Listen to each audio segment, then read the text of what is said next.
Bonsoir et bienvenue dans votre journal. Nous sommes le mardi 16 octobre. À la une de cette édition, la CIMAD réagit suite aux attaques dont elle est la cible à Mayotte. L'association de défense des droits des étrangers nie en bloc toute implication dans l'arrivée de migrants sur le territoire. Par ailleurs, ses membres disent comprendre le combat du collectif, mais refusent de considérer les étrangers comme la cause de tous les maux.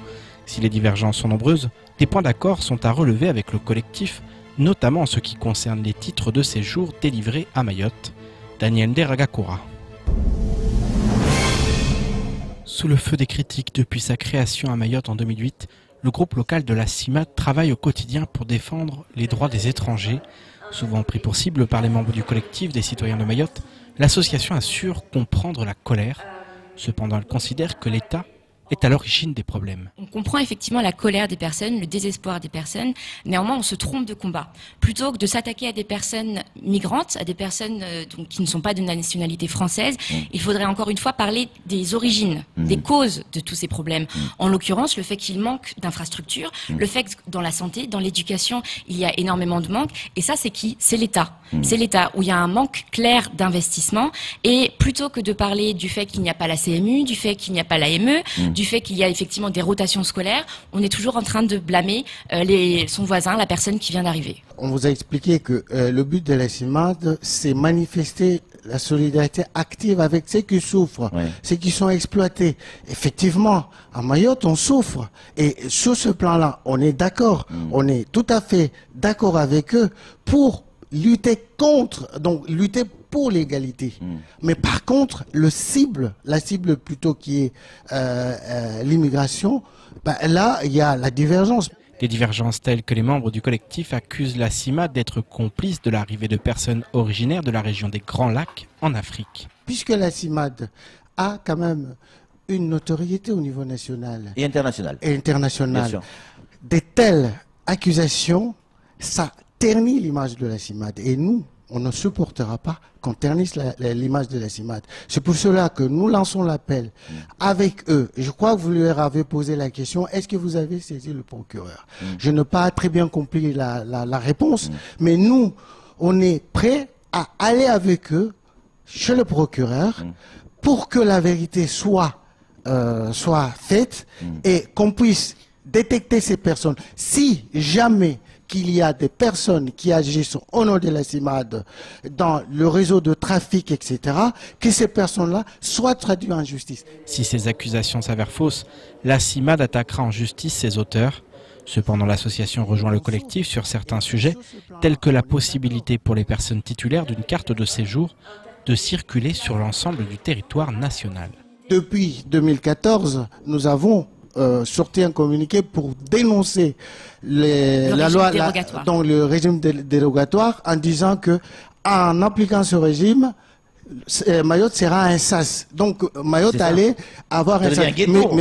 Mais c'est ça les conséquences. C'est que nous voulons. Il faut permettre à ces personnes-là, même ceux qui ont le récépissé, si on voit que ces personnes peuvent être admises au séjour en France, qu'on leur permette de se déplacer. Et à ce moment-là, on pourra désengorger. Lors de l'examen du projet de loi Asile et Immigration, le sénateur Tani a proposé un amendement allant dans ce sens. Cependant, les sénateurs du Parti Les Républicains, majoritaires à la Chambre haute, ont refusé la proposition. Néanmoins, ce point d'accord prouve que la CIMAD et le collectif pourraient faire front commun pour que les étrangers en situation régulière ne soient plus bloqués à Mayotte. Après 3 jours d'accalmie, les Bouénis du collectif des citoyens de Mayotte étaient de retour ce matin du côté de la préfecture. Alertées par la convocation de personnes souhaitant régulariser leur situation, elles ont fait un sitting sur la route. Elles se sont ensuite dirigées du côté du dispensaire de Jacaranda afin d'en fermer ses portes. Les forces de l'ordre ont fait évacuer le bâtiment, ce qui a provoqué la colère de patients qui pour certains attendaient depuis l'aube. Les tensions communautaires ont alors immédiatement ressurgi. Un sujet signé Abbas Alidi et Daniel Nderagakura. Des cris, de nouveau, mais du côté de Jacaranda cette fois. Ce matin, les Bouénis du collectif ont décidé de fermer le dispensaire. Une action qui fait suite à la convocation de plusieurs personnes en vue de leur régularisation. Ultime opération de faire entrer je ne sais combien de réfugiés africains, entre autres, parce que ce sont eux la majorité qui était convoquée. Hein. C'est uniquement sur une liste bien établie avec des noms sur la liste. Et puis ces gens-là, en fait, on les fait rentrer un à un en fonction de ce qu'ils représentent comme pièce d'identité, afin d'être régularisés de leur situation. Les mamans, effectivement, étaient là, bien présentes. Bon, elles n'étaient pas nombreuses par rapport aux forces de l'ordre qui sont là depuis ce matin. Il y a eu quand même des bousculades. Il y a eu aussi les mamans qui étaient par terre, qui avaient complètement bloqué la circulation. Si jusqu'alors les Bouénis trouvaient sur leur route uniquement les forces de l'ordre, ce matin, elles ont fait face à des usagers de Jacaranda en colère. Pour la plupart étrangers, ils réclament l'accès aux dispensaires afin de se soigner.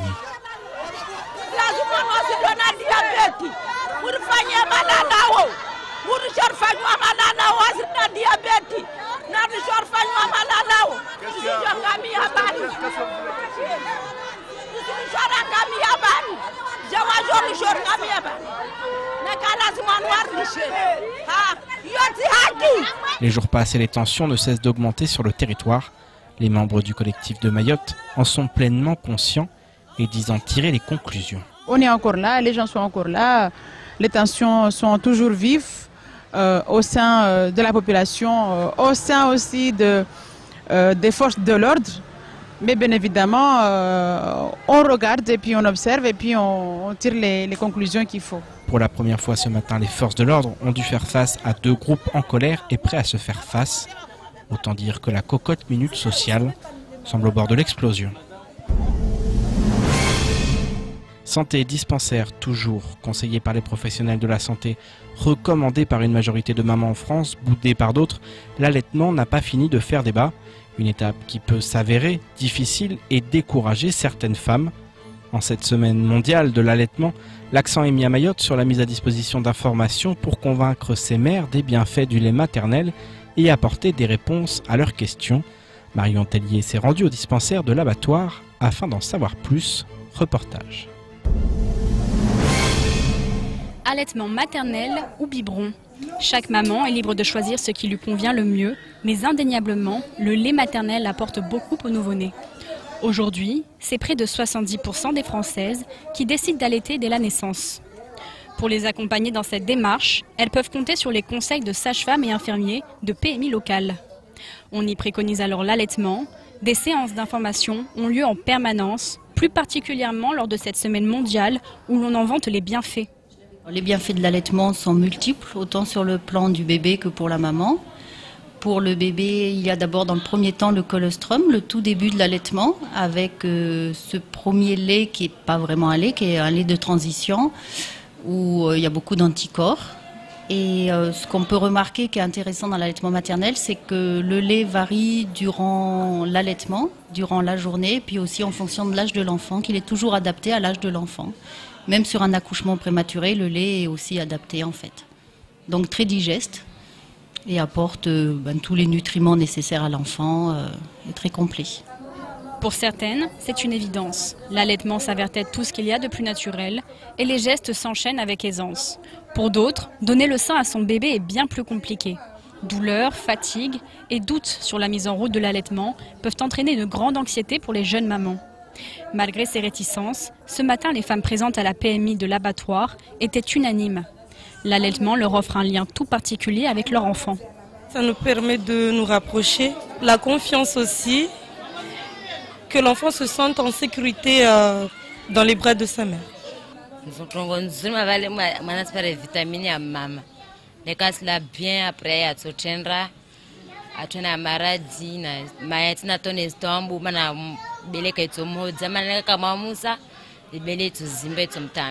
En l'absence d'un quelconque mode d'emploi, l'accompagnement de ces femmes nécessite de les aider à comprendre ce qui arrive à leur corps, à celui de leur enfant et pour quelles raisons.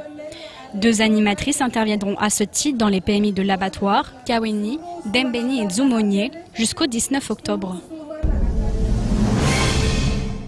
Éducation maintenant. Depuis un mois, la grève a pris ses quartiers au sein de la direction des politiques scolaires et universitaires. Alors qu'une sortie de conflit était espérée en début de semaine, les choses ne rentrent toujours pas dans l'ordre. Les agents grévistes dénoncent le manque de communication de la part du conseil départemental, notamment en ce qui concerne le nœud du problème, à savoir le logiciel. Écoutons plutôt Rachid Saïd qui fait le point sur ce mouvement qui s'éternise et qui risque d'engendrer d'importants retards pour le versement des bourses étudiantes. La situation, elle est un petit peu tendue parce qu'on aurait aimé et espéré, la semaine dernière on avait espéré voir une porte de sortie au moins cette semaine, mais jusque maintenant on ne voit pas grand chose venir. C'est-à-dire que on a vu en 30 jours, parce que demain on sera le 17 octobre, je rappelle que le mouvement a commencé depuis le 17 septembre dernier, donc demain ça fera pile poil 30 jours, et en 30 jours on a vu que 2 fois les informaticiens et 2 fois l'administration. Donc pour vous dire qu'en tout pour tout sur 30 jours, on a vu que 4 fois les gens qui sont censés nous faire sortir de la rue. C'est dire le sérieux de tout ça. Alors, bien évidemment, on va nous dire oui, les gens travaillent, mais en attendant, pendant tout ce temps où on ne les voit pas, nous sommes là, on se demande qu'est-ce qui se passe, est-ce qu'on n'a aucune réponse sur nos revendications et les suites des travaux. Je vous propose maintenant de faire le tour du reste de l'actualité locale de ce mardi 16 octobre. Les élections présidentielles anticipées au premier trimestre 2019 n'en finissent plus d'agiter le pays voisin. Hier matin, des dizaines de barricades ont ainsi été érigées aux 4 coins de l'île d'Anjouan. Dans la capitale Moutsamoudou, des milices parfois munies uniquement de chambeaux font face aux kalachnikovs des militaires. Plusieurs contingents de l'armée ont ainsi été envoyés sur place. L'île Étoile est en état de siège et pour faire face à la situation, plusieurs mesures d'urgence ont été prises par l'État. La première concerne un couvre-feu instauré par la préfecture de Moutsamoudou de 20h à 6h du matin à compter d'hier et pour une durée de 6 jours. Le gouvernement comorien a également annoncé la surveillance des frontières comoriennes et le renforcement des contrôles d'identité. Il assure par ailleurs qu'une partie des commanditaires de cette révolte ont été identifiés. Certains seraient des cadres politiques du gouvernorat d'Anjouan. L'opposition à Azali a d'ailleurs annoncé qu'elle soutenait les rebelles, faisant craindre un déferlement de violence dans les prochains jours. À l'occasion de la journée mondiale du refus de la misère le 17 octobre prochain, le mouvement Agir pour la dignité ATD Quart Monde et ses partenaires appellent à se mobiliser pour que l'accès à la santé, au logement, à l'éducation soit réellement effectif pour tous, notamment pour les personnes vivant dans la grande pauvreté. L'organisme rappelle que dans notre pays, 13 ans séparent l'espérance de vie des 5% les plus aisés et des 5% les plus pauvres, que plus d'un quart des assurés sociaux ont renoncé à se faire soigner ou que 66% des personnes touchant le RSA vivent sous le seuil de pauvreté. À Mayotte, ils sont plus de 80% dans cette situation. Il faut ainsi en moyenne 6 générations pour que les enfants issus des familles les plus pauvres atteignent le niveau de revenu moyen. En cette journée mondiale du refus de la misère, ATD Quart Monde souhaite une mobilisation de toute la société pour éradiquer la misère. Initié par Airstyle, l'Urban Film Festival est en France le premier festival international de films dédié à la ville, aux cultures urbaines et aux pratiques et modes de vie qui en émanent. Il est la référence dans la découverte des courts-métrages liés à la ville au sens large, histoire, danse, mouvement, communauté, street culture, sport. Avec des qualifications sur tous les continents, cet événement tend à favoriser l'émergence de nouveaux talents. Soumise à un jury de professionnels et dotée cette année de nouveaux prix remis par Nolita Cinéma, Papa Film ou encore l'agence du court-métrage, la 13e édition de l'Urban Film a eu lieu la semaine dernière à Paris et Mayotte a été dignement mise à l'honneur. En effet, la série Shababi Project 100% mahoraise et diffusée sur KTV a remporté le prix d'outre-mer. Plusieurs jeunes acteurs ainsi que la réalisatrice Valérie Thomas étaient sur place afin de recevoir cette récompense bien méritée. Un mot de météo dans votre 19h. Chaque année à Mayotte, la saison des cyclones fait craindre que l'île soit touchée par un phénomène de ce type. Virtuellement, la saison débute à la mi-novembre, même si les services de Météo France à Mayotte et à La Réunion restent en alerte tout au long de l'année. En effet, en raison notamment du réchauffement climatique et de la température de l'eau, les cyclones peuvent se former n'importe quand, comme ce fut déjà le cas au mois de juillet à Mayotte. Écoutons plutôt le directeur départemental de Météo France lors de la matinale de Kwesi. Pour rassurer vos auditeurs et vos téléspectateurs, Météo France, tout comme les services météo nationaux, tous les services météo, procèdent à une veille permanente. même pendant l'hiver austral. Ouais. Donc, au besoin, on réarme certains postes si on détecte qu'il y a une cyclogénèse. Comme ça a pu arriver dans le passé. Bien sûr. Même au mois de juillet. Exactement, en juillet. Absolument. Ouais. Exactement. Ouais. Et donc, c'est pas un souci. On réactive en permanence. On est capable d'activer toutes les cellules nécessaires. Ça veut dire quoi? Ça veut dire que à partir du moment où on imagine effectivement la période cyclonique, je dis n'importe quoi, novembre, 15 novembre, je dis n'importe quoi, volontairement, 15 novembre, en fonction de ce qui se passe, on peut dire attention, elle est avancée, attention, elle est reculée. C'est ça que ça veut dire?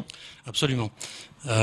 On peut réactiver n'importe quelle veille météorologique puissante en quelques heures. Ouais. On a des gens qui sont d'astreinte, on peut faire venir des gens la nuit même. Quoi qu'il en soit, effectivement, on est quand même dans une communication importante à partir du 15 novembre. On termine cette édition avec une école qui semble promis un bel avenir. Cela fait des années que l'école du civisme accueille en son sein des jeunes pour la plupart en situation de décrochage scolaire. Après avoir fonctionné grâce à la générosité des nombreux bienfaiteurs, l'école gagne aujourd'hui à être connue et reconnue, notamment par les pouvoirs publics. Les partenaires avec d'autres structures se sont multipliés, à l'instar de celui mis en place avec la PJJ de La Réunion. Cela permet aux jeunes Mahorais inscrits dans l'école de rencontrer d'autres jeunes de La Réunion, actuellement à Mayotte. Shaharoumani Chamassi, à qui l'on doit cette école du civisme, était sur notre plateau pour en parler. Les précisions avec Amina Ariti et Leslie Vimenet. Mieux se connaître et donner le meilleur de soi-même, respecter autrui ou encore partager des valeurs communes. Ce sont là quelques-uns des enseignements dispensés aux élèves qui fréquentent l'école du civisme Frédéric Dachery. Une école pas comme les autres, dont l'approche éducative est assez singulière. Pour nous, ici, c'est de pouvoir tout simplement expliquer aux gamins le respect de l'autre. Ça commence par là. Le respect de l'autre, le respect de la chose de l'autre, d'accord? Et en même temps, éviter les conflits des uns et des autres. Au niveau des matières, par exemple, nous avons mis le matière comme l'histoire. Mais l'histoire, chose qui ne se fait pas donc à l'école aujourd'hui, c'est-à-dire, même si c'est fait, mais c'est fait en bref, nous apprenons ces gamins donc l'histoire de Mayotte. Mais c'est pas simplement l'histoire de Mayotte, mais l'histoire des îles d'à côté, c'est-à-dire la Madagascar, Anjouan, Moélie, Grand Comore, également donc la Réunion. Pourquoi? Dans le but simplement qu'il y ait une approche, qu'on puisse mieux connaître l'autre pour éviter les conflits. Il faut dire qu'à Mayotte, les conflits entre bandes rivales font bien trop souvent la une de l'actualité. En incitant les jeunes à aller vers les autres et à mieux les connaître, l'école du civisme permet de réduire les risques d'affrontement. Même s'il reconnaît le rôle important de l'école du civisme en matière de prévention, Shaharoumani Chamassi tient à rappeler que la lutte contre la délinquance doit être l'affaire de tous. Chacun peut contribuer donc à sa manière. On a besoin de simplement qu'on vienne nous voir et surtout porter ces observations. Nous, on n'a pas la science infuse. Hein. On est là, on essaye de faire des efforts. On essaye armé avec la volonté de dire si on arrive à sauver un seul jeune pour qu'il ne bascule pas dans la violence, on aura déjà gagné parce qu'on aura sauvé au moins 10 victimes derrière. Parce que ô combien nous savons, un jeune dans la journée, c'est qu'il est capable de faire quand il est déterminé à agresser les gens. Tout est donc mis en œuvre pour éviter d'en arriver là. Activités, ateliers théâtre ou encore rencontres avec d'autres jeunes. À ce titre, des jeunes de la PJJ de La Réunion sont venus à la rencontre de ceux de l'île au Lagon pour un partage d'expériences pour le moins très instructif. Souvent, on a tendance donc à se focaliser sur Mayotte. La délinquance, elle est partout. Hein, vous savez, plus un pays donc se développe, plus malheureusement, il y a aussi le côté positif et le côté donc négatif qui va. Je pense simplement ici, pour nous, quoi qu'il advienne, qu'il y ait délinquance ou pas, il est nécessaire d'aider la jeunesse. Parce que, comme je l'ai déjà dit ailleurs, l'État n'enfante pas. L'État n'enfante pas. Il ne faut pas tout attendre de l'État. Il faudra que nous, au niveau donc des parents, des adultes surtout, les adultes, je préfère le mot adulte, on doit s'investir pour nos gamins. Que les adultes s'investissent pour les gamins de demain, le message est on ne peut plus clair. Et preuve que la formule déployée depuis des années par l'école du civisme fonctionne, d'autres écoles du même genre vont ouvrir leurs portes prochainement dans le 101e département, à savoir à Doujani, à Koungou ou encore en Petite Terre. C'est la fin de votre journal. Tout de suite, la suite de nos programmes. Bonne soirée, à demain.